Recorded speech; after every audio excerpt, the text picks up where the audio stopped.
Μπρο. Αλήθεια. Αυτή τη στιγμή. Μπρο μου, δεν έχω θήκη. Το μαλλί μου πως είναι έτσι, μαλάκα Παναγία μου. Μαλάκα, δεν έχω θήκη.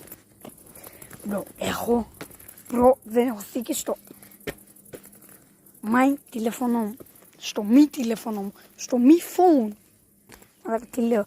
Οπότε, όσοι θέλουν να μου κάνουν δώρο μια θήκη, ευχαρίστως. Γιατί μάκα, άμα εδώ πάνω, πάνω στα πλαστικά γύρω-γύρω, έπεσε μάκα την ώρα που έτρεχα για πόρτες. Άρα τρέχω και μου πέφτει το τηλέφωνο σε μια γωνία. Μάκα, με το πέφτει το τηλέφωνο σε μια γωνία, ένας βράχου, μια σκοτωρώνας. Εκεί πάθει ένα σοκ ρε μαλάκα, εκεί πάθει ένα σοκ. Μου πέφτει μαλάκα έτσι με τη γωνία. Πάπ εδώ πέρα, δίπλα σχεδόν από την κάμερα. Ο μαλάκα το κουτελό μου. Μαλάκα. What the hell, bro. Εντάξει, λέω και κριντζίες και που άλλα. Bro, πώς κακιά πόδες. Αλλά ευτυχώς, δεν πήραξα τίποτα, Βλέπω κάτι θρύψαλα στο κινητό μου και λέω πάρε μου. Στο προηγούμενο επεισόδιο, κατά λάθος μου έκλεισε κάμερα. Δεν θα το διαγράψω αυτό το βίντεο.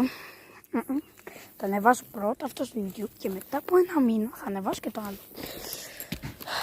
Τι θα είναι το μεταδοτικό επεισόδιο. Κατάλαβες. Μπράβο. Οπότε για να ανεβαστεί αυτό στο YouTube θέλω βοήθεια. Μπρο. Θα το ανεβάσω στο YouTube. Θα είναι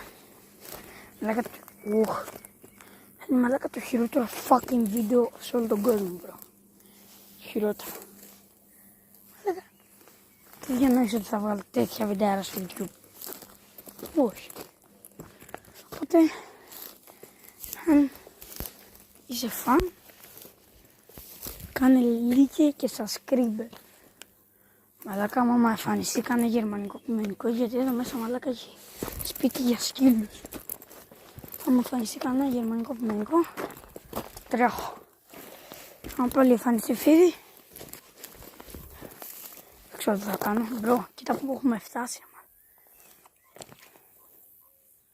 Μπρο, έχουμε φτάσει λογικά.